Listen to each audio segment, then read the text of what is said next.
proporcionar condiciones adecuadas, ¿no? Tanto para el paciente como para el cirujano, ¿no? Porque el cirujano va a necesitar para realizar con mayor rapidez, facilidad y menor riesgo ciertas condiciones en los tejidos para que se pueda generar el acto quirúrgico de mejor manera, ¿no? Por ejemplo, si hay que realizar algún tipo de cirugía ortopédica, yo necesito hacer un buen manejo del dolor, necesito una buena relajación muscular, porque definitivamente el cirujano va a tener la necesidad de no necesariamente a veces cortar músculo, sino debilitar músculo. Si yo tengo ese músculo no con una relajación adecuada para que pueda realizar la técnica, le va a ser mucho más complicada hacerlo.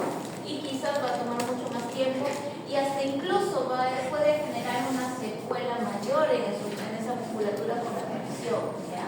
Entonces todo eso implica hacer un buen manejo anestésico. Para el control de convulsiones, ¿no? Pacientes que justo como habíamos comentado la semana pasada, tenemos pacientes que cuando tienen situaciones convulsivas hay un foco en cualquier zona del cerebro que se puede activar y empieza a generar hiperactividad, ¿no? Una hiperestimulación a nivel del sistema nervioso central. Entonces el uso de anestésicos para reducir la actividad cerebral es justamente eso, buscar esos focos que se activaron y activaron esa hiperactividad cerebral, reducen, se relajan y esto volver a nuestro paciente a una situación habitual. Y la eutanasia, ¿no? Definitivamente para generar este procedimiento necesitamos nosotros tener a los pacientes en una inducción anestésica, en una inconsciencia profunda para que el proceso en el cual se le aplican los medicamentos que van a generar la parada cardiorrespiratoria no sea dolorosa de manera consciente, ¿no? Entonces los anestésicos son una gran herramienta para nosotros realizar este tipo de manejo de manera confortable para el paciente. Entonces, ¿qué es la anestesia general? Es la pérdida reversible de la sensibilidad en el cuerpo inducida por un fármaco que va a generar la depresión del sistema, de la actividad del sistema nervioso central, ¿ya? A esto, evidentemente, vamos a sumarle lo que es analgesia, ¿ya? Y algunas condiciones adicionales que yo pueda necesitar dependiendo el procedimiento que voy a realizar, ¿no? Un ejemplo. Voy a necesitar la misma profundidad anestésica para un paciente al cual yo voy a realizarle una colocación de un clavo, de una fijación externa por una fractura, que un paciente que voy por una profilaxis. No es cierto, ¿no? ¿Sí o no? No. Ya. Porque definitivamente yo no voy a no necesito tener para una profilaxis a un paciente inconsciente. Lo único que necesito es que el paciente esté relajado, que no se mueva y que me permita hacer mi profilaxis mucho menos una media hora. Si tiene dientes feos, quizás 45 minutos. Para una fijación externa muchas veces me puede demorar 1 hora y media, 2 horas. A veces las cirugías ortopédicas son bastante largas, ¿no? Porque dentro del proceso también implica lo que es sacar una placa para ver si está bien fijado, quizás no lo fijé tan bien, tienen que volver a sacar los clavos, pasa y evidentemente toda esa injuria que se maneja en una cirugía ortopédica implica que haya mayor relajación muscular, implica que haya mayor manejo de la analgesia, ¿ya? Entonces las estrategias son totalmente diferentes, ¿ya? Entonces, en una anestesia general, ¿qué es lo que buscamos principalmente? Que se reduzca la conciencia, que se reduzca la sensibilidad, que los reflejos reduzcan y también la motilidad del paciente se vea reducida, ¿no? Entonces, básicamente impactar en estas 4 cosas. Otro punto importante, otro concepto importante relacionado a la anestesia es la analgesia, ¿no? Que es la pérdida de la sensibilidad dolorosa, ¿no? Que esto evidentemente nos va a ayudar a que nuestros fármaco que busca deprimir el sistema nervioso central puedan hacerlo de mejor manera, ¿no? Porque si yo no aplico analgesia en el paciente, ¿qué se va a segregar en el cuerpo? Glutamina, ¿no es cierto? Endorfinas, catecolaminas, ¿ya? Y todo eso que va a buscar en el paciente activar el sistema nervioso, ¿no es cierto? Entonces, si yo uso fármacos para reducir la actividad del sistema nervioso versus los neurotransmisores que el mismo cuerpo empieza a generar para activar el sistema nervioso ante encontrarse en una situación de peligro, porque hay una injuria, porque a la manipulación hay dolor, van a irse en contra, ¿no? Entonces, ese paciente no va a llegar a una inconsciencia quizás de la que yo necesito para hacer algún manejo, ¿no? Entonces, la analgesia es muy importante, es un pilar sumamente importante de la anestesiología, ¿ya? En la actualidad, por ejemplo, el uso de los fármacos para lo que es analgesia locorregional o los reductores neuromusculares me ayudan bastante a reducir la demanda de anestésicos generales, ¿ya? Porque hacen una asociación sinérgica, ¿ya? Entonces me genera una muy buena estrategia anestésica. Y obviamente, cuando hacemos combinaciones de fármacos, la idea principal es reducir la dosis de cada uno de ellos. ¿Para qué? Para evitar el efecto adverso, ¿ya? Entonces, cuando quizás alguna persona o algún colega que no tenga mucho conocimiento con referente a esto te dice, ay no, pero mucho anestésico es malo, muchos fármacos juntos mezclarlos es malo. No, por lo contrario, cuando tú utilizas mayor cantidad de fármacos va a generar que la potenciación entre ellos reduzca la dosis, y al tener menos dosis no estamos más bajo de la dosis tóxica, ¿sí? Entonces estaríamos más bien ayudándonos a través de la sinergia que evitemos que se presente un efecto adverso, ¿ya? Y eso es lo favorable de hacer estas combinaciones entre diferentes tipos de fármacos, ya sea para la anestesiología, ya sea para otras cosas, ¿no? Para otro tipo de protocolos terapéuticos. Entonces, la analgesia en anestesiología lo manejamos principalmente a través de lo que son los la analgesia locorregional, pero también podemos utilizar lo que son analgésicos generales, como por ejemplo los opioides, ¿ya?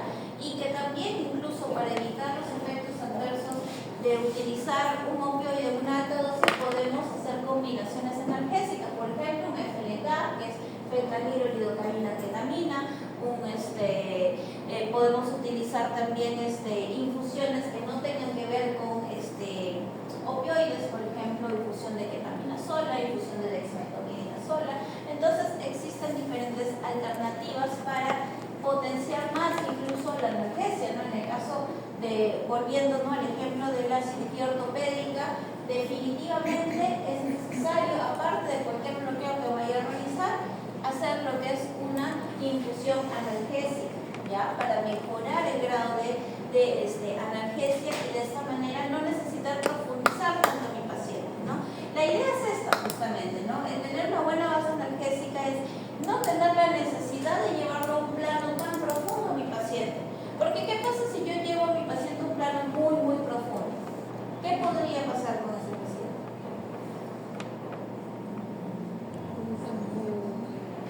Cuando está muy, muy profundo, se le puede pasar un poquito la mano.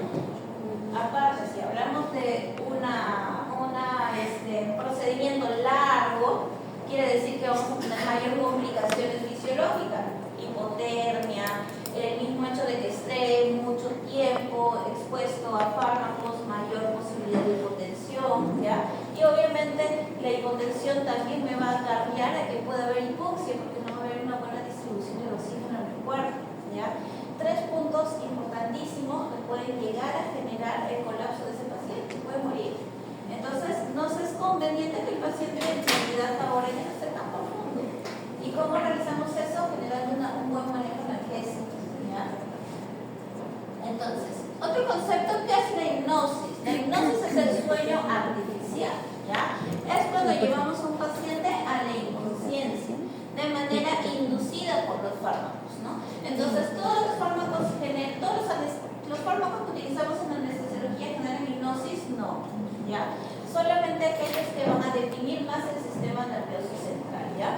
que son principalmente aquellos fármacos que nosotros utilizamos para el manejo de inducción, ¿ya? En la etapa de inducción. ¿Y la sedación qué es? La sedación es la depresión del sistema nervioso central, pero sin llevarlo a la inconsciencia. O sea, el paciente está despierto pero calmo, ¿no? Es como que yo veo un paciente que está con los ojos cerrados, echadito, y yo hago esto y el paciente que hace se levanta y de ahí se vuelve hecho, ¿ya? Entonces, eso es sedación, ¿ya? Muchas veces se piensa que sedación es que el paciente se duerme. No, ¿ya? La hipnosis es sí que el paciente se duerme. Yo hago esto y el paciente no se levanta, se queda echadito, ¿ya? Entonces, los objetivos de la anestesia, ¿ya? Principalmente buscar la analgesia, la miorelajación y la inmovilización, la sedación y la tranquilización, la protección neurovegetativa y la inconsciencia o disociación y amnesia, ¿ya? Principalmente la amnesia te lo va a brindar los benzodiazepinas, ¿ya? Entonces, necesito los cinco objetivos para una anestesia. Para una anestesia general sí, ¿ya? Voy a necesitar los 5 objetivos. Pero quizás si yo busco hacer una sutura, probablemente no voy a necesitar este de aquí, ¿no? Necesito simplemente que el paciente esté inmovilizado, relajado, con analgesia, ¿no? Porque es lo que necesito para mi procedimiento. Entonces, dependiendo de las necesidades que tengo, yo voy armando mi estrategia anestesia. Entonces, la inconsciencia es suficiente para llevar adelante una cirugía. Ya. Tenemos que tener en cuenta que solamente saber que mi paciente está inconsciente no solamente me va a determinar, ya está bien para que lo operes y ya está y no hago nada. No. O sea, la anestesiología, como les decía en un inicio, siempre tiene que ir a la mano, es primordial que vaya a la mano con un buen monitoreo, ¿ya? Tenemos que buscar que haya un buen mantenimiento del funcionamiento cardiovascular, un buen mantenimiento del funcionamiento respiratorio y obviamente permitirnos que este paciente tenga una buena oxigenación, que también por defecto, al tener un buen manejo de la función cardiovascular y respiratoria, por defecto vamos a tener una buena oxigenación de los tejidos, ¿ya? ¿Y cómo realizamos esto? Podemos hacerlo de manera perceptiva con nuestros sentidos, sí, lo podemos hacer. En la actualidad tenemos una gran ventaja que es el uso de los monitores, ¿ya? De los monitores, los multiparamétricos, realmente es una herramienta sumamente que nos facilita bastante nuestro trabajo, pero no quiere decir que la máquina haga su trabajo solo, ¿ya? Nosotros tenemos que tener el conocimiento adecuado para saber interpretar. Y segundo, que las máquinas no son 100% infalibles, ¿no? Nosotros tenemos que tener el criterio y el aprender a hacer una evaluación adecuada del paciente, porque aquí estamos monitorizando al paciente, no a la máquina, ¿ya? Entonces, cuando ustedes llegan a la anestesiología, es importantísimo que toquen, miren, huelan, escuchen, ¿ya? Todo eso es importantísimo y nos ayudamos con eso. Entonces, ¿cómo sabemos si nuestro paciente está en un estado de profundidad, inconsciencia o no? A través de la escala de Wheeler. Entonces, ¿qué vamos a fijarnos en qué periodo anestésico está? O sea, los niveles de grado de profundidad, ¿ya? ¿Y a través de qué trabaja esta escala? A través de los reflejos neuromusculares, ¿ya? Entonces, no es solamente que yo tengo mi maquinita bonita, mi multiparamétrico, y yo veo, ay, qué bonito se ve la curva pletismográfica, ay, qué bonito se ve mi café. O sea, no solamente es eso, sino también tenemos que evaluar reflejos, ¿ya?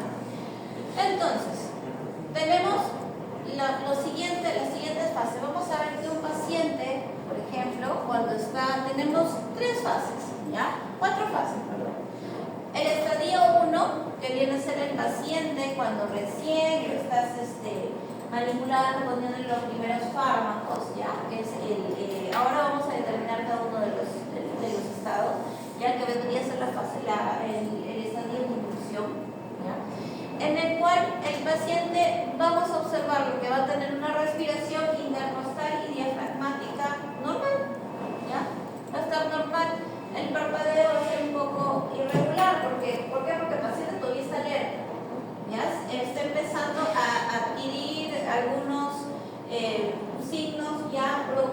fármacos que le estamos aplicando, ¿no? De lo que, por ejemplo, de lo que nosotros llamamos la aplicación de la MPA, ya que eso lo vamos a ver más adelante, de la medicación preanestésica. Entonces el paciente ya quizás empieza a sentir un poquito de mareo, vamos a ver que la pupila se encuentra todavía normal porque recién está empezando a sentir un poco la desorientación. Entonces, en ese momento el paciente, cuando ya empieza a los fármacos generar el efecto sobre el sistema nervioso central, probablemente el paciente ya empieza a alterarse. Por eso es que esta fase tiene que ser corta, ¿no? Empieza la inducción, luego pasamos con los siguientes fármacos para ir profundizando más, ¿ya? Entonces, de acá nos vamos al estadio 2, que es cuando ya el paciente tiene el impacto de todo lo que le hemos colocado en la medicación preanestésica. Entonces, el paciente que va a sentir, por decirlo así, susto, miedo, alteración, porque empieza a sentir que el cuerpo empieza a perder coordinación, empieza a quedar dormido, y más bien es como una lucha interna, ¿no? Entre lo que los químicos dicen, uy, ¿qué está pasando? ¿Qué está pasando algo raro? ¿No? Y empieza a producir sus neurotransmisores activadores del sistema nervioso central versus es como que fuera una lucha interna, ¿ya? Entonces en este estadio 2, que es el estadio de delirio, debe ser un estadio sumamente rápido, no podemos permitir que nos tome mucho tiempo. Por eso es que cuando estamos en ese estadio, inmediatamente inducimos al paciente, ¿ya? O sea, le ponemos el hipnótico. Entonces, ¿qué vamos a ver en la fase de delirio? Vamos a ver que la respiración diafragmática e intercostal se va a observar, ¿ya? La intercostal es cuando vemos que hay expiración, ¿ya? Cuando insufla y desinfla el tórax, ¿ya? Y la respiración diafragmática es el movimiento interno del diafragma que muchas veces cuando todavía no hay mucha experiencia no logramos verlo, ¿no? Por eso es que a veces cuando llevamos a un paciente a una profundidad anestésica un poquito mayor, se piensa que el paciente no está respirando porque va perdiendo la respiración intercostal, pero no, sí hay respiración, ¿no? Hay instrumentos que nos ayudan quizás a poder determinar ello. Vamos a ver que hay un parpadeo irregular, ¿no? Quizás un poco más rápido o empieza a enlentecerse un poco más el parpadeo, ¿no? Por lo general quizás un poco más rápido. Como está alertándose, ¿qué va a pasar con las pupilas? Se van a abrir, se van a dilatar, ¿ya? Y el globo ocular lo vamos a ver en el centro, ¿no? Va a estar fijado. Bueno, luego le ponemos vamos a ver que los reflejos oculares, o sea, yo le empiezo a tocar el párpado, empieza a tener parpadeo, ¿no? Le pongo luz con una linterna y el paciente va a tener reflejo de querer contraer la pupila. Va a haber un lacrimeo normal, ese paciente sigue generando lágrimas, y si yo le pinzo con una pinza, el paciente me va a retirar la mano, ¿ya? O sea, todos esos reflejos los voy a encontrar. Entonces paso y le pongo propofol. ¿Ya? Entonces paso aquí al estadio 3, ¿ya? Que es el estadio quirúrgico, ¿ya? En este estadio yo tengo la posibilidad de poderlo llevar a 3 planos diferentes. Al plano 1, plano 2 y plano 3. Para una profilaxis necesito un plano 1. No necesito un paciente tan inconsciente, necesito más o menos alerta, simplemente que no se mueva. Para una castración o una VH lo necesito en un plano 2, ¿ya? Y quizás para una cirugía ortopédica donde no tenga muy buena disponibilidad de estrategias analgésicas, quizás carezco de máquinas para poder hacer un buen bloqueo, ¿no?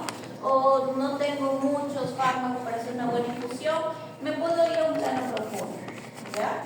Pero en la actualidad se prefiere siempre manejar a los pacientes en un plano 2, ¿ya? Buscando buenas estrategias analgésicas, ¿ya? Sí. De profundidad, sí. Plano 1 es más superficial. Por ejemplo, en el plano 1 a una profilaxis, ¿no? Por ejemplo. En un plano 2, una castración, una OVH, una cistotomía, cualquier cirugía de tejidos blandos. Si hablamos de cirugías quizás más traumáticas, más dolorosas, podríamos profundizarlo un poquito más. Pero si tenemos un buen manejo analgésico, podemos mantenernos tranquilamente en un plano 2, ¿ya? Incluso teniendo un buen plano analgésico podemos estar intermedio entre un plano 2 y un plano 1, ¿no? En una reducción o una OVH. Hacemos un buen bloqueo en esas situaciones y tú puedes tener un paciente parpadeando y Entonces, en el plano 1 que voy a observar, respiración intercostal, respiración diafragmática, el parpadeo se va a volver regular, ¿ya? Lento, pero regular, ¿no? Va a haber un parpadeo ya un poco más lento que quizás el anterior. Ya la pupila se empieza a contraer, ya no tenemos el estímulo de dilatación. Y vamos a ver que la posición del globo ocular se va a ir ventromedial, ¿ya? Siempre es así, a veces no, ¿ya? Hay algunos pacientes, pero contaditos con las manos, ¿ya? Por lo general me ha pasado que son los pacientes que son muy nerviosos, ¿ya? Ellos rotan hacia lateral, ¿ya? Pero normalmente la rotación ocular va a ser ventromedial, ¿ya? Vamos todavía a observar reflejo palpebral, ¿ya? Así como el reflejo corneal. El lacrimeo todavía vamos a observar que el paciente empieza a generar lágrimas. Esta generación de lágrimas se va a dar justamente por el mecanismo del parpadeo, ¿no? Como todavía hay parpadeo se va a observar. Y luego una respuesta quirúrgica todavía la va a ver, ¿ya? Probablemente yo le pongo una pinza, o yo le empiezo a pellizcar en la zona interdigital y voy a ver un pequeño movimiento, ¿no? No tanto como quizás lo he visto anteriormente. Ahora, en el plano medio, ¿no? Que es el plano ideal, vamos a ver que hay una reducción de la respiración intercostal. O sea, vamos a ver que la insuflación del tórax va a ser un poco más mínima o incluso hasta imperceptible, ¿ya? Pero todavía va a persistir una respiración espontánea, ¿no? Si yo me pongo a ver en el carnógrafo, voy a ver que el paciente tiene, por ejemplo, 10 respiraciones por minuto, ¿no? Y yo lo miro, me quedo así pasmada mirando y veo que no levanta el tórax, ¿no? Y yo digo, pero no está respirando, o sea, no, tranquila, sí está respirando. Pero su respiración diafragmática es la que está funcionando en ese momento, no la intercostal, ¿ya? Ahora, también voy a ver quizás un parpadeo regular o incluso la ausencia del parpadeo, ¿ya? Entonces, también si yo empiezo a tocar lo que es el párpado, veo que el párpado ya no se cierra, se queda tal cual, o sea, perdió el reflejo de parpadeo. Este es un punto bastante importante para saber si estoy en el plano adecuado, ¿ya? El parpadeo. Le toco el párpado, no hay estímulo, no hay reflejo, estoy en el plano 2, estoy bien, ¿ya? Y el globo ocular muchas veces o se queda rotacionado o sale ligeramente, ¿ya? Vas a ver como que el ojo en media luna, ¿ya? Y todavía aquí vamos a ver que hay un reflejo corneal todavía mínimo, ¿ya? Y como ya no hay parpadeo, porque ya no hay reflejo palpebral, vamos a ver que el ojo se empieza a secar, ¿ya? Entonces, la revisión ocular previa también es importante, ¿no? Si tenemos un paciente con, por ejemplo, ojo seco, ese es un paciente al cual les tengo que ponerle lágrimas artificiales o en el peor de los casos, cloruro de sodio y se lo pongo en el ojo cada cierto tiempo. En un gato es básico y elemental, no puede faltar este procedimiento, ¿ya? Las córneas de los gatos son muy sensibles, ¿ya? Entonces ahí tenemos que estar estimulando, ¿ya?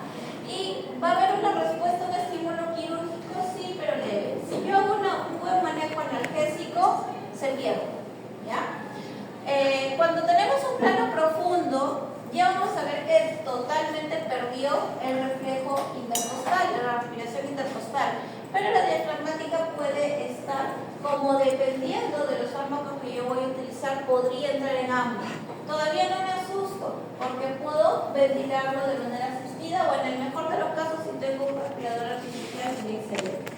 Entonces, si estoy en esta fase y el paciente entra en apnea, tampoco me debo asustar. Lo que sí me debe asustar es que yo vea que no hay una buena cardiografía, que yo vea que quizás no hay una buena oxigenación, porque quiere decir que esa sustitución manual que yo estoy haciendo o artificial que esté haciendo no está cumpliendo con la función que yo espero, que es tener una buena oxigenación y una buena perfusión, ¿ya? Entonces, ¿qué más voy a ver? Voy a ver que el parpadeo es espasmódico, es bien raro o no se va a ver, o nulo, ¿ya? La pupila va a estar dilatada, ¿ya? Entonces quizás ahí me asusta un poco, ¿no? Si quizás mi procedimiento no requiere tenerlo más profundo, yo veo que que el globo ocular está centrado, la pupila está dilatada, ¿qué puedo hacer para revertir un poco este plano? Le reduzco un poco el anestésico de mantenimiento para que pase de este plano a este plano, ¿ya? El reflejo corneal quizás lo voy a ver un poco, todavía puede haber cierto reflejo a nivel de la córnea, obviamente ya no hay lágrimas y definitivamente aquí ya no hay respuesta a estímulo quirúrgico, ¿no? Por eso que cuando no tenemos una buena analgesia necesitamos llevarlo a este plano para que no sienta, ¿ya? Pero como vemos, probablemente hay ciertos signos vitales que puedan estar como que muy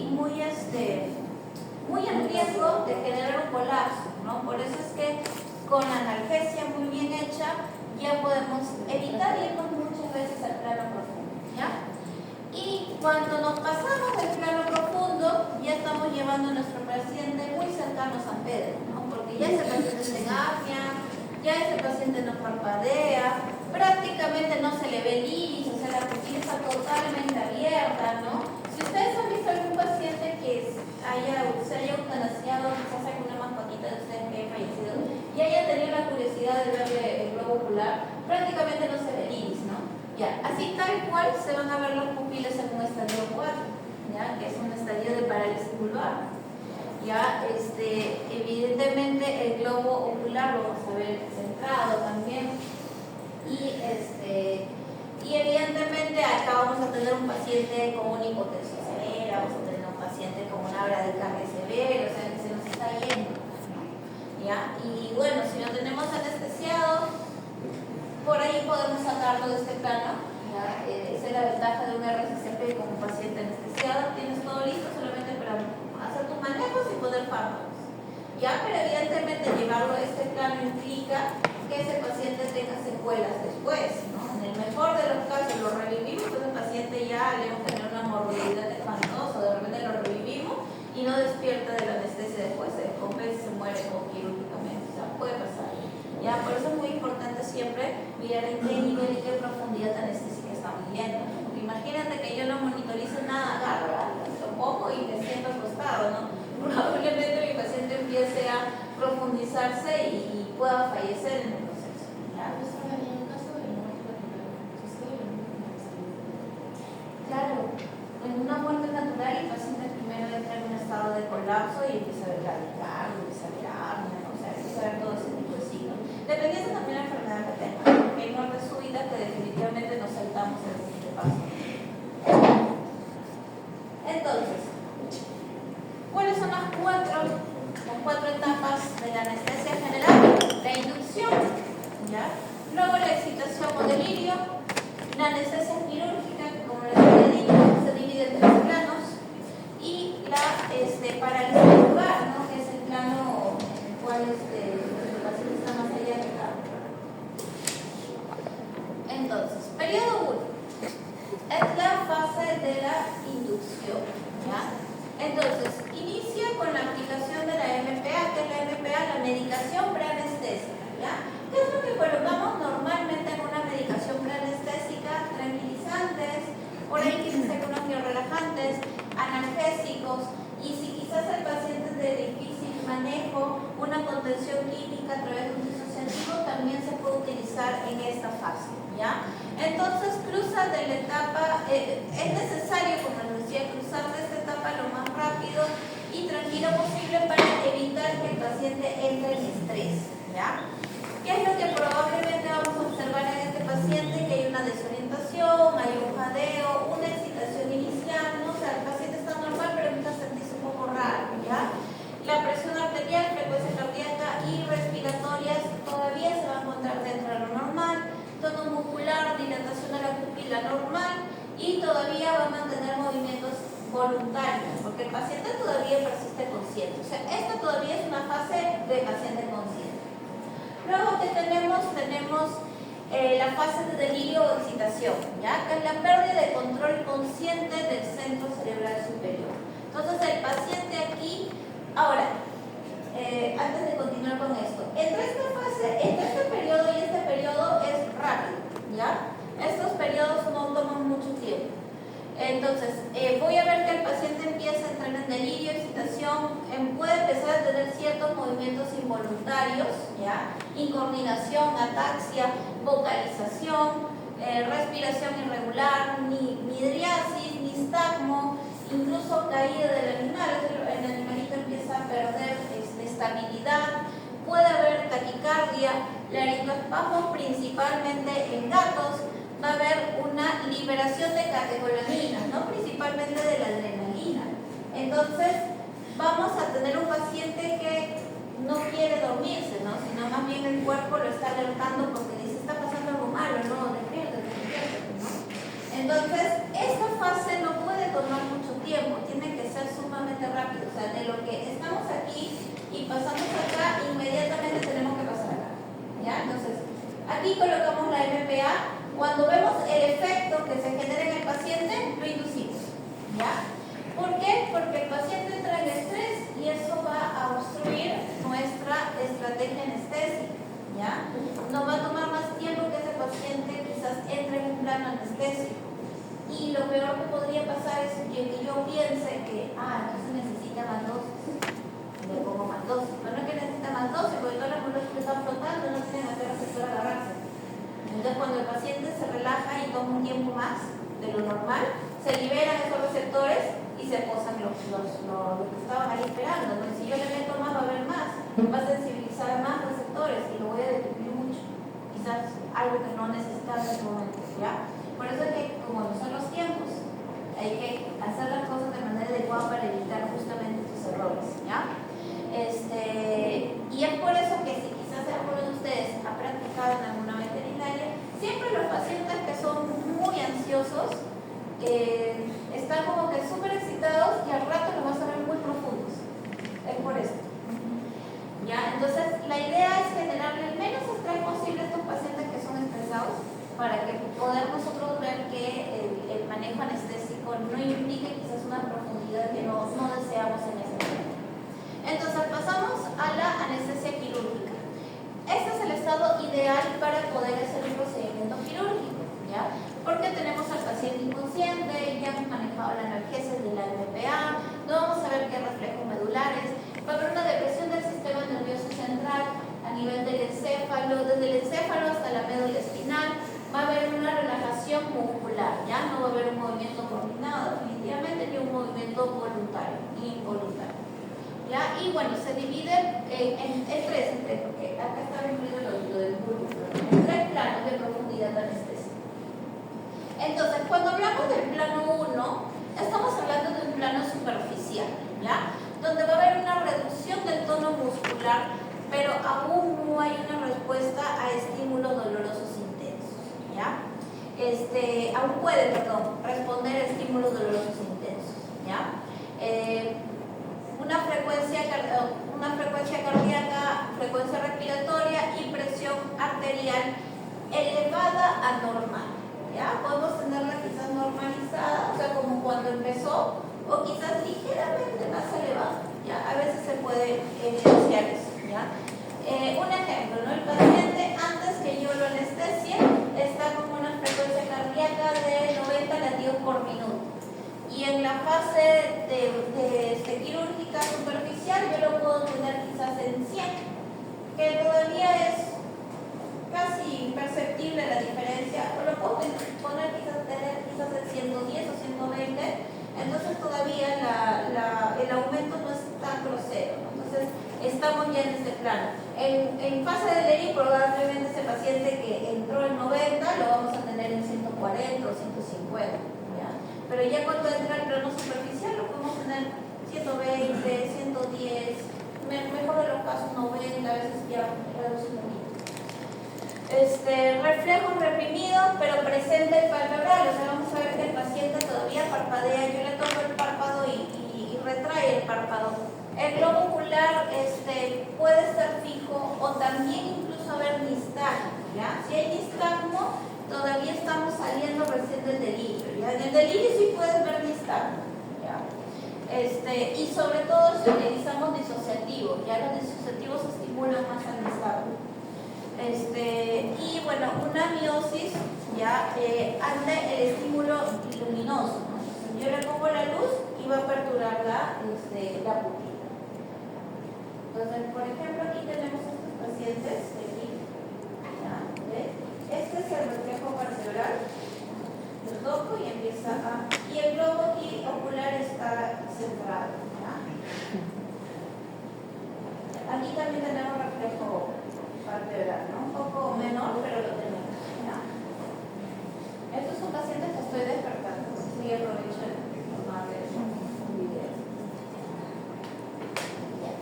Cuando tenemos el plano medio, que es la anestesia, digamos, ideal, ¿no? A donde debemos llevar a nuestros pacientes cuando ya queremos hacer algún tipo de procedimiento invasivo, vamos a ver que hay una relajación muscular profunda, ¿ya? Una respiración tóraco-abdominal regular y estable.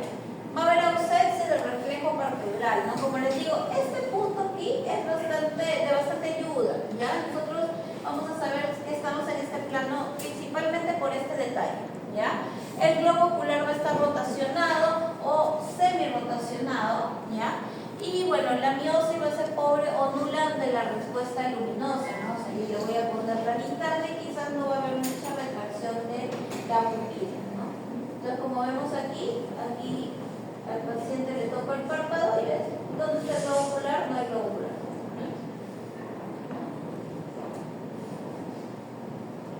Luego tenemos aquí al paciente, acá sí no les tengo video, un paciente en plano profundo, hace muchos años no profundizo tanto paciente. Bueno, tenemos gran depresión del tono muscular y pérdida completa de los reflejos, ¿ya? Entonces vamos a observar que la frecuencia cardíaca, presión arterial normal va a estar quizás ligeramente reducida, ¿no?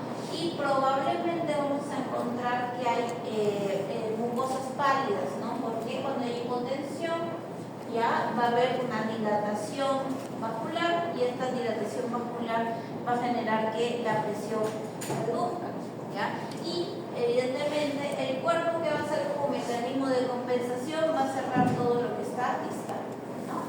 ¿Por qué? Porque va a reservar, porque el cuerpo que piensa que hay poca sangre, ¿no? Entonces, al pensar que hay poca sangre, va a decir, no, toda la sangre yo la voy a reservar entre los órganos principales. Entonces, cierro todo lo que no me importa que se pierda por hipoxia, ¿no? Entonces, cierro los brazos, cierro las encías, y ahí es donde vamos a empezar a observar que hay palidez de las mucosas. Por ejemplo, este es un punto importante para poder determinar o sospechar que puede haber hipotensión, ¿ya? Si yo veo mucosas pálidas, no voy a pensar, ay, se está desangrando el perro, ¿no? O sea, no. Lo que voy a pensar es, está entrando en hipotensión. Pongo mayor énfasis en lo que es la medición de la presión arterial, a revisar lo que es la curva pletismográfica, ¿no? Para ver realmente si hay vasodilatación o no, ¿no? Ya, cosas que van a ya verlo cuando lleven anestesiología. La respiración torácica va a ser ausente, o sea, voy a pensar que mi paciente no respira o realmente está en apnea, ¿ya? Y puede haber una respiración abdominal presente o reducida, ¿no? Probablemente el paciente esté en apnea en este punto. Entonces, por ejemplo, ¿no? Yo tengo un paciente profundo y no me doy cuenta que está en apnea.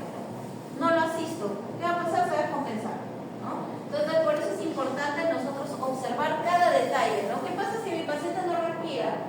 Yo le llamo al médico, no, o sea, lo que es alquilar. O sea, todo tiene una solución, todo se maneja, es simplemente cuestión de agarrarle el ritmo a poder anticiparnos quizás ante situaciones que tenemos en nuestro paciente en ese momento, ¿ya? Entonces vamos a ver una miosis un poco más prominente, ¿ya? El reflejo corneal va a estar debilitado, o sea, le pongo luz, no hay contracción de la pupila, ¿ya? Y va a haber protrusión del tercer párpado, ¿ya? Entonces vamos a ver el tercer párpado así, que cubre todo. Y cuando estamos en el periodo de parálisis vulvar, vamos a observar que estamos ante una emergencia médica, ¿ya? Hay una depresión extrema del sistema nervioso central. Entonces vamos a ver una depresión ya peligrosa, ¿no? Una respiración laringotraqueal, apnea, bradicardia, hipotensión severa, mydriasis prominente, relajación de esfínteres, hipotermia severa. Como les decía, aquí es donde ya empezamos a hacer un RCP, pero es una fase corta, tampoco no crean que, ya tengo tiempo, ¿no? O sea, el el monitoreo es muy importante. Puedo estar en una fase, en un plano profundo y se va rápidamente aquí y ¡plum! Se muere. Entonces pasa. Esta fase es muy rápido. Entonces, desde la fase 3 es donde nosotros tenemos que empezar a hacer manejo de compensación. Incluso pasa que a veces cuando aplicamos algún fármaco para elevar presión arterial o elevar la frecuencia cardíaca desde la fase profunda, ya cabe la posibilidad que supongamos un paciente tipo térmico, entonces el metabolismo de esos fármacos se van a ver reducidos. Y de lo que normalmente puede demorar, por ejemplo, la atropina demora unos 6 minutos para hacer efecto, si tiene hipotermia, ¿cuánto tiempo más va a demorar? Quizás el doble. Y hasta que espere, ¿no? 10 minutos que haga efecto la atropina, ya pasó a esta fase. Y ya manejarlo va a ser más complicado, ¿ya? Por eso siempre es importante verlos en las fases anteriores, tener a nuestro paciente en las condiciones adecuadas para que nuestros fármacos hagan efecto de manera adecuada, ¿no? ¿Qué pasa si hay una poca ventilación? Si tengo una hipotensión severa, también va a reducir la circulación, ¿no? Porque el fármaco va a demorar en ir, en hacer todo su pasaje. Entonces, ahí vamos a tener muchas complicaciones, ¿ya? Vamos a tener una bradicardia, una hipotensión severa, una midriasis prominente, una relajación de esfínteres y una hipotermia severa. O sea, y estos puntos me van a complicar mucho que nuestros fármacos de emergencia actúen de manera adecuada, ¿ya? Entonces, este paciente está en peligro de muerte. Ahora, cuando hablamos de las fases y los tiempos de la anestesia, quiere decir a cada una de las fases en las cuales nosotros vamos a aplicar un grupo de fármacos, ¿no? Tenemos la MPA, que es la medicación preanestésica, ¿ya? Que es la preparación de mi paciente para llevarlo a la inducción, ¿ya? Aquí yo coloco los neorelajantes, aquí coloco los analgésicos, los tranquilizantes. Luego pasamos a la fase de inducción, que es donde ya llevo a mi paciente al sueño artificial, o sea, a la hipnosis, ¿no? Y aquí yo ya voy graduando el plano al cual lo quiero llevar. Luego tenemos la fase de mantenimiento. La fase de mantenimiento es aquella fase donde nosotros vamos a suministrar los fármacos que me van a generar el mantenimiento del plano al cual lo estoy llevando y el mantenimiento analgésico al cual también lo estoy manejando, ¿no? Por ejemplo, si estoy utilizando una droga general para manejar analgesia, por ejemplo, un remifentanilo, entonces en esta fase yo tengo que poner en gris el remifentanilo. Y la recuperación, donde también vamos a generar nuestro manejo de dolor postquirúrgico, ¿ya? Es la fase en la cual estamos despertando al paciente, donde ponemos antagonistas para quizás ayudarlo a salir del plano con mayor rapidez y donde tenemos que seguir manteniendo la analgesia, ¿no? Si yo tengo un paciente que lo estoy manteniendo con una infusión en gris de remifentanilo, no es que terminó la cirugía y lo corto todo, o sea, no. Dependiendo de la cirugía, por ejemplo, una cirugía ortopédica o quizás alguna cirugía más traumática que haya hecho, no sé, una gastropexia, ¿no? Una enterectomía, ¿no?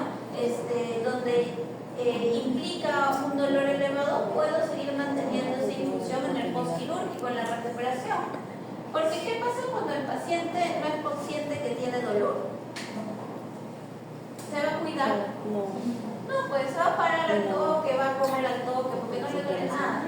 Entonces, esa es la idea de manejar una buena analgesia, que el paciente no se dé cuenta nunca que tiene una herida, que tiene un dolor, que tiene una dolencia para que se recupere más rápido. Entonces, si tú manejas la analgesia, incluso desde antes, si ya es un paciente, por ejemplo, ¿no? Un cuerpo extraño en el intestino, entonces ya de por sí hay cólico, hay dolor por la tensión, porque no hay buen pasaje, reduce la motilidad. Entonces, ya el paciente viene con dolor desde ese momento, pero si tú ya tratas el dolor desde antes de la cirugía, todo lo que pasó después de la cirugía, durante la cirugía, no, para él va a ser imperceptible, porque ya manejaste el dolor desde antes, ¿sí? Y eso da un buen margen de recuperación, ¿ya? La recuperación es sumamente buena cuando hacemos un manejo de dolor.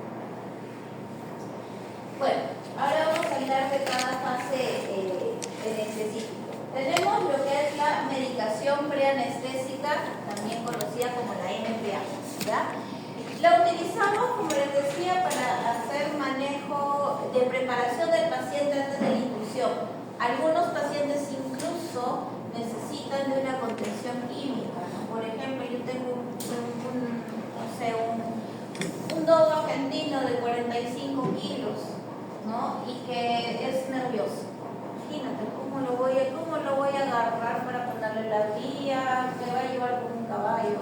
Entonces, quizás me conviene un paciente así, o incluso es agresivo, pues, ¿no? ¿Cómo voy a agarrar a mi dogo argentino entre 3 asistentes, ¿no? Y es agresivo el compadre, nos hace leña. Entonces, ¿qué me conviene? Inmovilizarlo, ¿no? Y puedo utilizar fármacos, por ejemplo, los disociativos como la ketamina, para generar esa inmovilización del paciente. Todavía no lo estoy llevando a la inconsciencia, pero estoy generando que el paciente pueda permitir manejarlo para recién inducirlo posteriormente. Entonces, ya, le pongo mi anestesia disociativa y mi paciente se queda tranquilo, inmóvil, y ya, yo ahí aprovecho, le pongo la vía, le pongo el analgésico por la vía, ¿no? Porque de todas maneras hay fármacos que me van a funcionar mejor, o van a generar una mejor absorción, va a haber mayor biodisponibilidad si yo coloco el fármaco por vía intravenosa.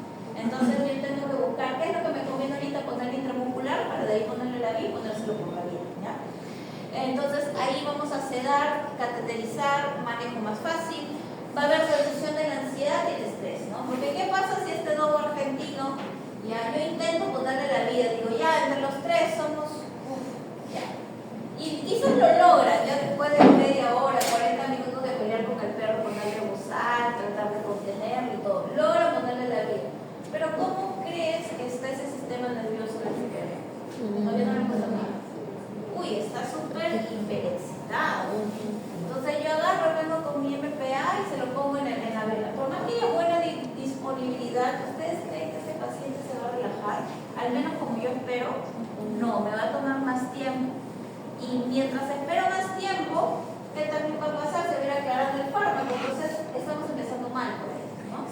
Entonces, ¿qué necesito? Que el paciente esté en equilibrio, ¿ya? ¿Se acuerdan de las imágenes de la primera clase? Necesito que el paciente esté en equilibrio lo más posible para que mi fármaco pueda llegar a generar la reducción de la actividad del sistema nervioso central. Pero si lo tengo arriba, no lo voy a lograr, ¿no? Voy a quizás necesitar más dosis desde un inicio. Pero eso que implica que hay la probabilidad de profundizar mucho el paciente o que se puedan evidenciar los efectos adversos de lo que voy a utilizar. Hay fármacos analgésicos o incluso los miorelajantes que si los utilizo a dosis mayores, que pueden estar dentro de mi rango terapéutico, pueden generar quizás mucha depresión, bradicardia más severa, puedan generar quizás hipotensión, y obviamente yo tengo que evitar desde un inicio tener fármacos que ya de raíz me generen esos signos, porque yo voy a utilizar inhibidores después. En el procedimiento de un procedimiento quirúrgico, ya de por sí, por el tiempo de simulación a un fármaco, el paciente más las condiciones del ambiente, el paciente entra en hipotermia, va a entrar en mayor hipotensión. Entonces no me conviene llevarlo desde el límite inferior desde un inicio, porque eso implica que durante la cirugía se me va a descompensar. Entonces es muy importante esta parte para poder tener un buen manejo anestésico en todo lo que viene. La analgesia preventiva, ¿no? Acá es donde se pone la analgesia, por ejemplo, preventiva en el caso de una ovariocerectomía de un paciente que simplemente el tutor quiere que se le esterilice, ¿no? Bueno, quiere tener la cría sin prevenir enfermedades. Ya, excelente. Ese paciente no viene con dolor, pero yo le voy a poner un analgésico para que no sienta dolor durante el procedimiento anestésico, y cuando se despierte, como se durmió sin tener dolor, se va a despertar sin saber que hay dolor, ¿ya? Entonces esa es la idea de la analgesia preventiva. La previsión de bradicardia marcada inducida por otros fármacos o por el mismo paciente. Hay algunas situaciones fisiológicas del paciente previas, ya sea por condición de raza, ya sea porque viene con una enfermedad previa, o ya sea porque quizás la dosificación de mis fármacos promovió un poco más una bradicardia muy severa desde un inicio. Yo puedo aprovechar en esta fase, aplicar algún fármaco que me revierte ese efecto, ya ya dentro de lo que es analgesia, pero justo me genere aumento de frecuencia cardíaca, o quizás un fármaco que específicamente maneje este punto. No es que siempre se coloca solo si yo tengo la presencia de bradicardia aquí, ¿ya? Reducción de las secreciones del tracto respiratorio, ¿no? Hay muchos pacientes que por el estrés que empiezan a generar, se lorrean, ¿no? Y así como se empieza a aumentar la segregación de secreciones a nivel de la saliva, también a nivel del tracto respiratorio, del tracto digestivo, ¿no? Empieza a aumentar secreciones en general. Y esto, si es que yo digo, no importa, así nomás lo dejo, puede llegar a generar obstrucción de las vías aéreas. Por más que yo tenga el paciente intubado, ya esa segregación de moco puede llegar a incluso obstruir el tubo endotraqueal, ¿ya? Y a veces pasa y complica esto la ventilación en el paciente. Entonces, ¿qué fármacos, por ejemplo, podemos utilizar en la medicación preanestésica? Tranquilizantes y sedantes, por ejemplo, la centromicina, benzodiazepínicos como el diazepam, el midazolam, los alfa-2 agonistas como la cinacina, la medetomidina, la dexmedetomidina, y analgésicos, los opioides principales, ¿ya? AINES sí no se recomiendan aplicar en la MPA porque los AINES siempre van a tener bastante impacto a nivel de riñón y pueden tener tendencia a la vasoconstricción, ¿ya? Entonces, los AINES no se utilizan como medicación preanestésica, sí se puede utilizar dentro del postquirúrgico, ¿ya? Pueden reducirme también un poco la demanda de lo que sería la cicatrización, ¿ya? Entonces también por eso los AINES no se suelen aplicar en el preanestésico. Y bueno, los anticolinérgicos, como por ejemplo la atropina o el glicopirrolato, se pueden aplicar solo si quizás tengo una bradicardia muy severa, o quizás si hay salivación o hay secreciones en el tracto respiratorio bastante prominente, ¿ya? Aquí también, por ejemplo, podríamos utilizar la ketamina, ¿ya? Si buscamos hacer una contención física, ¿ya? Lo podemos utilizar. Ahora, en la fase de inducción, principalmente vamos a utilizar, ya como alternativas farmacológicas de inducción, vía intravenosa, podemos utilizar los barbitúricos como el tiopental. El pentobarbital se utilizaba antes, ¿ya? Yo cuando empecé a hacer cuando yo estudiaba también, usamos pentobarbital, ya teníamos ketamina, ya usamos ketamina. Era un desastre, qué feo, no me pongo a pensar, digo, qué horrible se necesitaba, pero bueno. El tiopental todavía se puede utilizar porque tiene menor tiempo de duración a diferencia del pentobarbital. Luego tenemos otros hipnóticos generales como el propofol, que es ahorita la vedette de la inducción anestésica. Luego tenemos a su primo, que es la flaxolona, ya que bueno, es bastante costoso, no suele utilizarse mucho, aquí no tanto. El etomidato, que es un buen fármaco de inductor, sobre todo cuando queremos proteger la vía en pacientes cardiópatas, ¿no? Porque genera menos impacto sobre sus receptores. El diazepam con ketamina, o sea, hacemos la combinación de un disociativo como la ketamina, que lo combinamos ya sea con un benzodiazepínico o también con un alfa-2 agonista, ¿ya?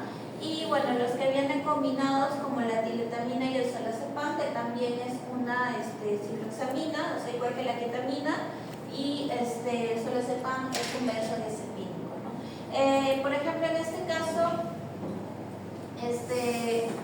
se utiliza mucho este tipo de combinación, por ejemplo, en animales silvestres, ya cuando se dartea, ¿no? Para generar la contención ya previa, y posteriormente ya se le coloca algún fármaco de inductor, como por ejemplo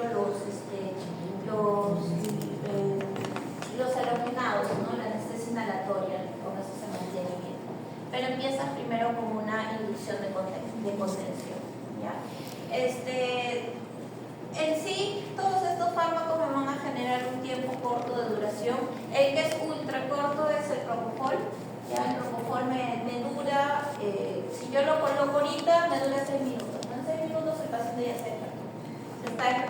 ¿ya? Los demás sí, la fraxolona incluso dura un poquito menos. Las combinaciones, por ejemplo, el benzodiazepínico con una ketamina dura unos 20 minutos, ¿ya?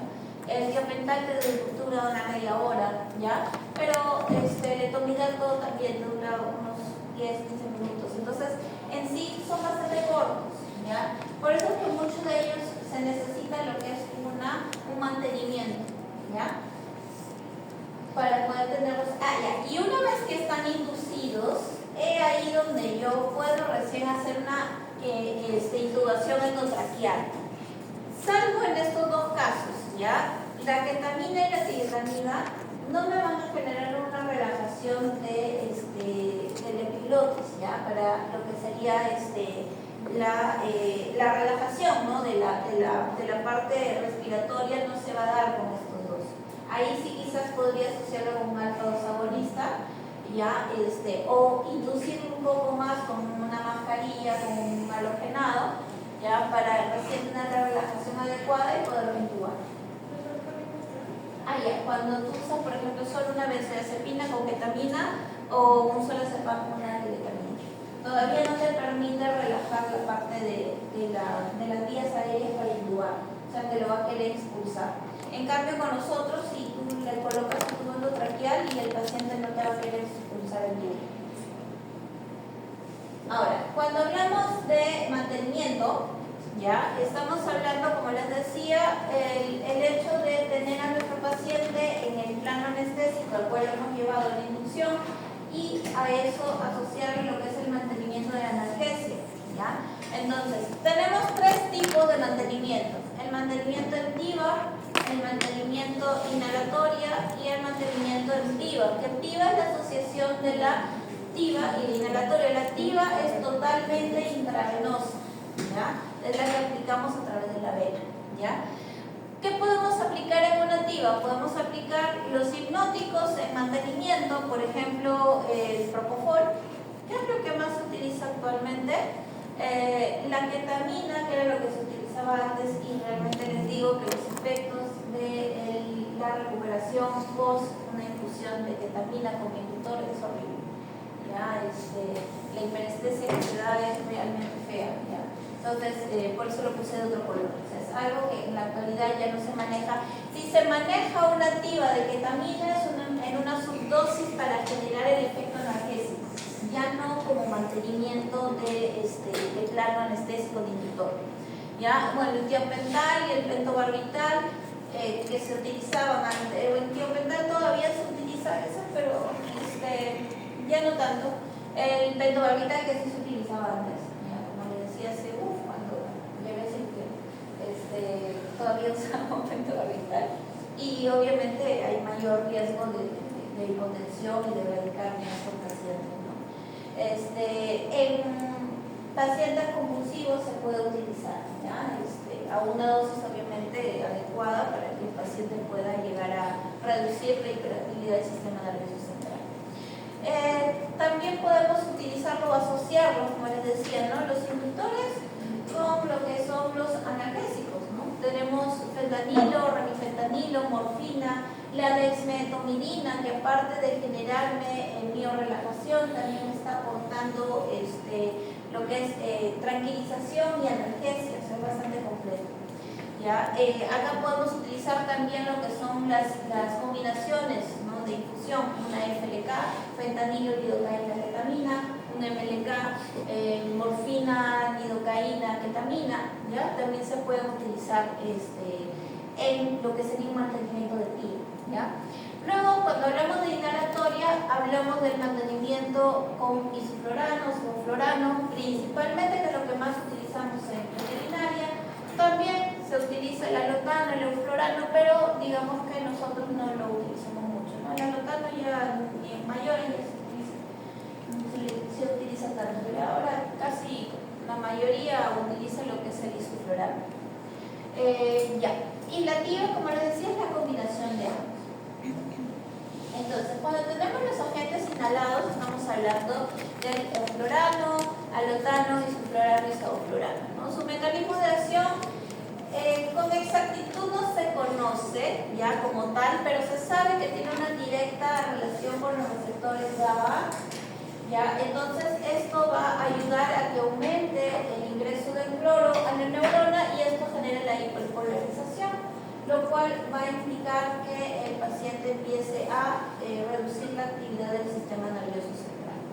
En el caso de los intravenosos tenemos los barbitúricos, tiopental y el pentobarbital, igual también generan lo mismo, una acción directa hacia el GABA, generando también la apertura de los canales de cloro, pero en este vamos a observar que hay una apertura por mayor tiempo, ¿no? Lo va a prolongar la apertura más tiempo.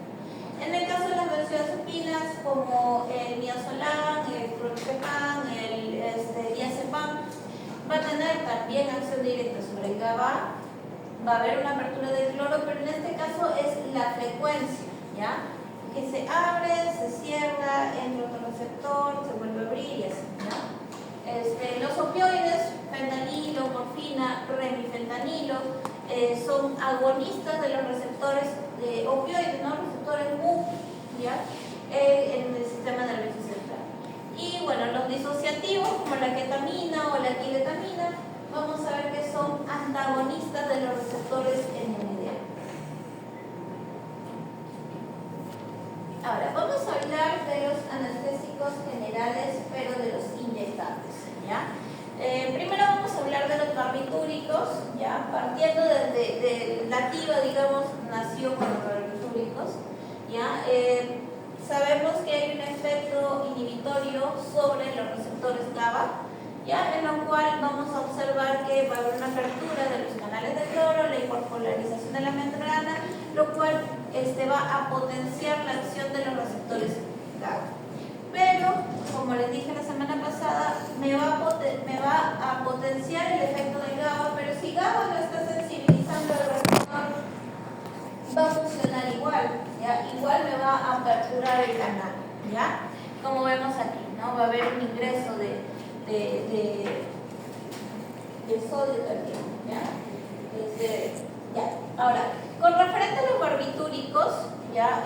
Recordar que cuándo fueron creados, ¿no? Corregidos y cuándo se generó el activo. Fue descubierto por al químico alemán Adolf von Baeyer en 1864, ¿ya? Entonces, inicialmente ya se elaboró no para situaciones de cirugía o de anestesia general, sino se elaboró como un sedante, como un hipnótico, ¿ya? En el año 1903, ¿ya? Que se conocía el fármaco como Veronal, ¿ya? En la cual se utilizaba como un medicamento para dormir, ¿ya? Para generar el sueño, inclusive el sueño, como es un hipnótico para aquellas personas que tenían problemas de sueño. Ya en 1911, donde recién se sintetizó el fenobarbital, ¿no? Cuando se descubrió que el fenobarbital podría controlar las convulsiones. Entonces, ¿cuál es el origen de su nombre? ¿No? En realidad hay diferentes teorías, ¿no? Una teoría dice que era porque Adolfo von Baeyer estaba enamorado de la señora Bárbara. Hay otra teoría, ¿no? de que eso se creó en la ciudad de Santa Bárbara. Y bueno, el aspecto puntiagudo, ¿no? de los cristales de Uria, que son los componentes del barbitúrico, no eran así como formas de barra, entonces de ahí se quedó con el nombre de barbitúrico. Entonces, como sabemos, ¿no? Inicialmente los barbitúricos a través de la marca Veronal se crearon como pastillas o jarabes para dormir, ¿no? Incluso esa fue la causa de muerte de Marilyn Monroe. Un exceso de estos fármacos, ¿no? Ya luego a veces con las situaciones de ensayo-error uno va aprendiendo y va descubriendo otras propiedades de los fármacos y terminan siendo utilizados para otras cosas, ¿no? Bueno, los barbitúricos quizás que podemos encontrar en el mercado para uso veterinario, pentobarbital, el metoxital y el tiopental, ¿ya? Propiedades o diferencias entre ellos es el tiempo de duración, ¿no? Así que más tiempo no dura es el pentobarbital. Los efectos son muy similares, sabemos que actúan en el mismo receptor. antibióticos generales inyectables que no son barbitúricos, tenemos al propofol, la afaxolona y el letromidal. Como podemos ver aquí, tenemos al receptor GABA con sus diferentes sitios de acción, ¿ya? Y esto podemos ver que en el centro, tanto externo como en el centro, tenemos justo los lugares donde va a haber el sitio de acción de cada uno de estos fármacos, ¿no? Vamos a ver que, por ejemplo, en esta zona tenemos el sitio de acción de los barbitúricos, que también es compartido con el del etomidato. Después también tenemos otro sitio de acción de lo que son los anestésicos generales, ¿no? Propofol, el alotano, o sea, los anestésicos inhalados también comparten el mismo sitio de acción, ¿no? O sea, la molécula de estos incluye, va a ese sitio específico, ¿no? Y de manera externa vamos a ver que están los sitios de acción de los benzodiazepinas. Entonces, hablemos ahora específicamente del propofol, ¿ya? El propofol tiene una característica bastante especial, ¿no? Que es que el propofol contiene una coloración blanquecina, ¿no? Esto por sus excipientes están hechos a base de aceite de soya y lecitina de huevo, por eso es que se ve el color blanco. Pero el hecho que tenga este tipo de excipientes naturales y proteicos hace de que sea un caldo de cultivo muy rico para cualquier bacteria, ¿no? Como vemos aquí tenemos dos presentaciones, tenemos la presentación en ampolla y una presentación en frasco, ¿ya? La presentación en frasco, que está elaborada para uso veterinario, sí nos da un margen de tiempo de uso un poco mayor, ¿no? O sea, podemos utilizarlo, reservarlo en un lugar de temperatura que esté entre 2 a 30 grados no más, para reducir el efecto que genera una proliferación bacteriana, ¿ya? Por eso que siempre se reserva en frío, ¿ya? Cuando tenemos ampollas, sí, las ampollas en realidad se pueden reutilizar, pero se sugiere a lo mucho usarlo dentro de las 24 horas, siempre y cuando esté en refrigeración. Si lo tenemos en el medio ambiente, no debe pasar más de 6 horas, si no se desecha, ¿ya? Sí, ya dije, ¿no? Por la contaminación bacteriana, ¿no?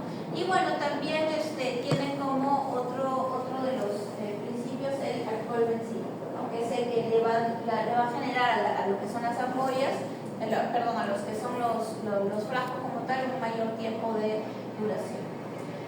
Luego tenemos los anestésicos generales, los disociativos, ¿no? Por ejemplo, la ketamina. Acá también entra la diretamina.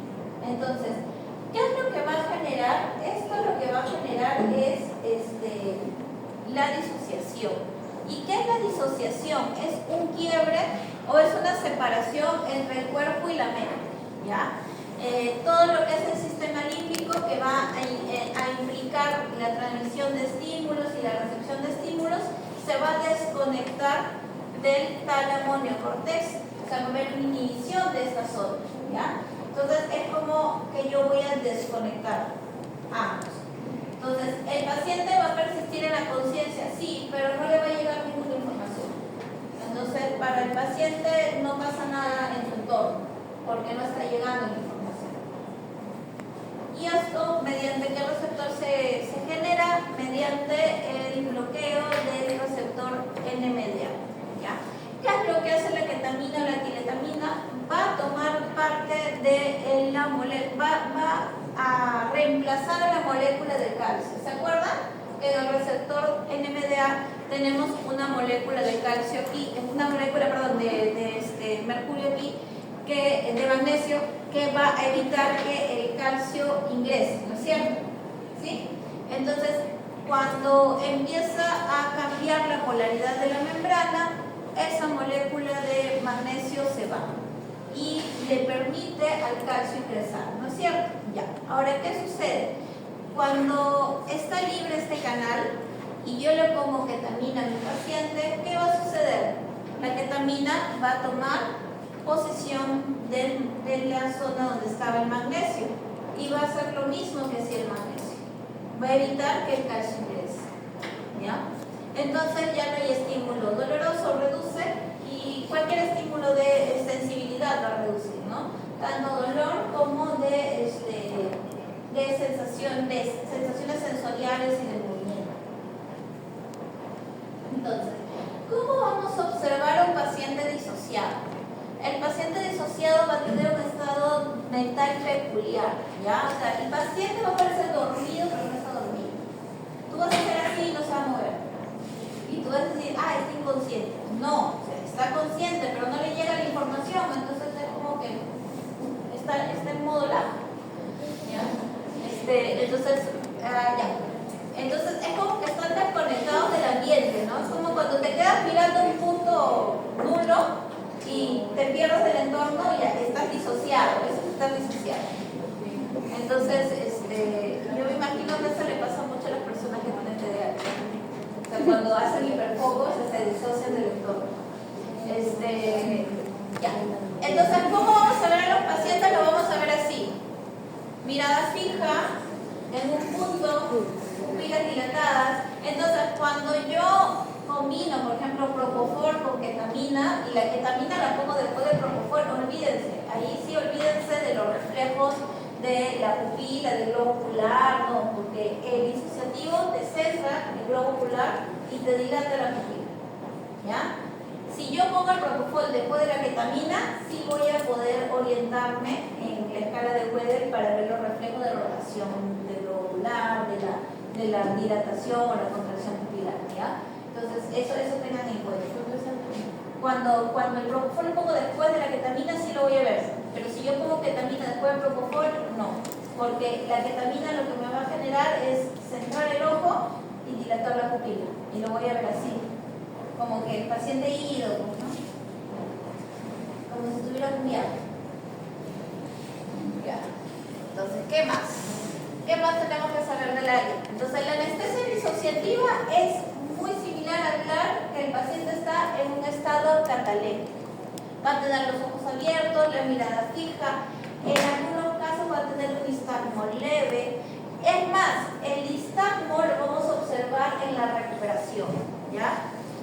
Sobre todo pacientes que son muy ansiosos, es algo bastante particular, ¿ya? Me van a realizar un estado de hiperestesia, ahorita les digo que es hiperestesia, y van a observar que hay un nistagmo al despertar. A veces muchos colegas o estudiantes que practican se asustan, ¿no? Cuando empieza a ver lo que es el nistagmo y el paciente se empieza a mover así todo mareado, ¿ya? A veces es parte del despertar de los disociativos. Por eso que les decía, cuando antes utilizamos los disociativos de mantenimiento, el despertar era horrible. El perro gritaba, pataleaba, todo, porque entraba en un efecto de hiperestesia. Entonces, bueno, el paciente parece despierto. Vamos a ver diferentes grados de hipertonía muscular. Entonces, ¿qué pasa? No entra el calcio. Entonces, si no entra el calcio, el músculo se puede contraer. Ya, entonces, ¿cómo va a estar el músculo? Si no se contrae, ¿cómo va a estar? Rígido. Ya. Si tú le pones ketamina a un paciente solo, se pone rígido. Por eso es que siempre la ketamina va a ir asociado con un relajante muscular. Por eso es que cuando vimos el cuadro de inducción veíamos que va a ir con un benzodiazepínico o también puede ir con un fármaco alfa-2 agonista que me va a generar neurorelajación, ¿ya? Hay posibilidad de delirio, ¿ya? Delirio porque el paciente puede entrar en una especie de excitación tanto en las zonas de inducción y delirio como también a la recuperación, ¿ya? Pero la recuperación no se llama delirio, se llama estado de hiperestesia. ¿Y qué es el estado de hiperestesia? Es, por ejemplo, ¿qué pasa cuando se te acaba la batería y estás en la universidad y no trajiste tu cargador? Te demoras hasta llegar a tu casa unas 2 horas. Lo cargas, ¿qué pasa con tu celular? ¿Ah? ¿Está lento? No, ¿qué pasa? Ya lo prendes, ¿y qué pasa? ¿No tiene WhatsApp? ¿Qué pasa? Empieza a llegar, pero de una manera brutal, de notificaciones de todas las aplicaciones sale del estado disociativo. O sea, está desconectado y lo conectas. Te llega toda la información brutal que del entorno. Entonces genera un aumento de estímulo, porque llega mucha información a la vez y el cerebro, oye, aguanta, ¿no? O sea, todavía, es igual que el celular se pone en lag porque recién está despertándose, recién se están reiniciando cada una de sus aplicaciones y llegan todas las notificaciones. O sea, lo mismo pasa al cerebro. Entonces el paciente empieza a patalear, a gritar, le fastidia la luz, cualquier ruido externo lo excita, porque el cerebro está recibiendo mucha información a la vez, ¿ya? Entonces, vamos a ver como si el paciente estuviera delirando y encima tiene nistagmo, o sea, pobre cerebro. ¿Ya?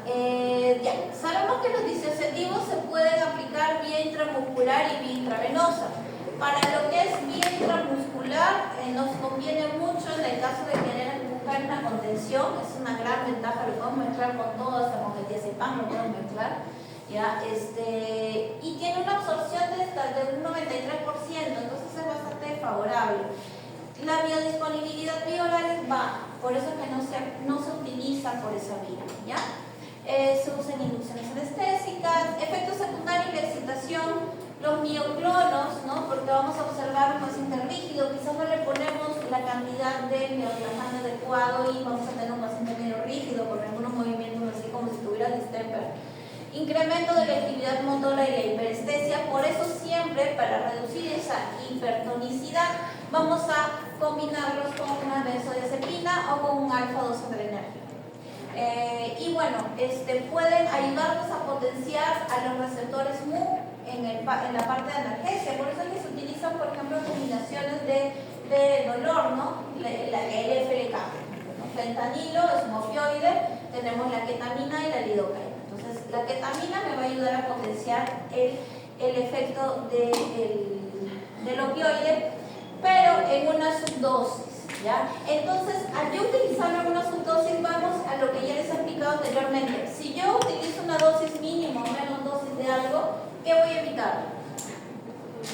Que se presente el efecto adverso. Entonces, si vemos, los disociativos tienen varios efectos adversos, ¿no? Entonces, cuando yo lo utilizo en una dosis menor, no se van a presentar, pero me va a generar lo bueno, que es potenciar en este caso la analgesia. Entonces, vamos a ver un poco los efectos, ya, la farmacodinamia de la ketamina. Vamos a terminar con la ketamina, seguimos con la cardiovasculares. Vamos a ver un incremento del tono simpático, un incremento del gasto cardíaco. A nivel respiratorio vamos a ver una reducción de la ventilación y la oxigenación. La respiración va a ser apneica, momentánea, o sea, va a haber situaciones en las cuales la ketamina puede generar un apnea, ¿ya? Lo que vendría a ser una respiración apsnéustica, se llama. ¿Qué quiere decir? Que el paciente inspira y pasan 1, 2, 3, 4, quizás pasan como 15 segundos y después vuelve a respirar, ¿ya? Entonces, ese tipo de respiración, esas apneas momentáneas, se pueden ver con ketamina, ¿ya? Entonces, ahí un detalle importante para cuando quizás lo utilizamos en la inducción o en el mantenimiento y tenemos algunos fármacos que son potencialmente reductores de la frecuencia respiratoria, o sea, probablemente vamos a ver este efecto. Entonces, ¿qué tenemos que estar más pendiente? De que el paciente respire mínimamente lo adecuado para generar una buena ventilación. Reflejo laringio y faringio presente. Es por ello que les decía que a un paciente que le colocamos ketamina, así le pongamos un benzodiazepínico, no vamos a poder intubarlo porque va a seguir presente este reflejo. Con el que sí podríamos hacerlo es cuando lo combinamos con un alfa-2 agonista, porque su potencia de neurorelajación es mayor y sí me va a permitir intubar al paciente, ¿ya? Y antecialogogo, o sea, va a generarme la producción a veces también de lo que sería cialorrea, ¿ya?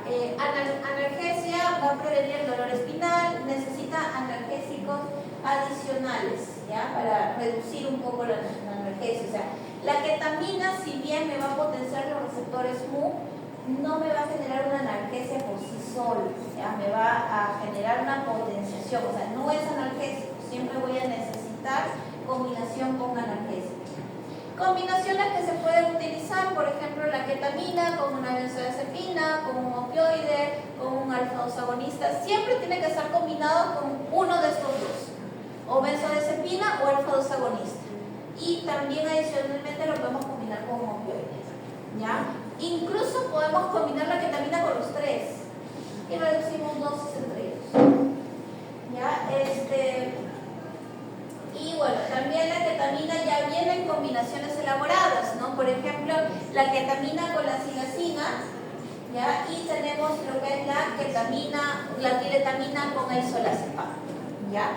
Ambos ya vienen formulados para utilizarlo directamente con la dosis que cada uno de estos requiere, ¿ya? ¿Hasta acá, chicos, alguna pregunta?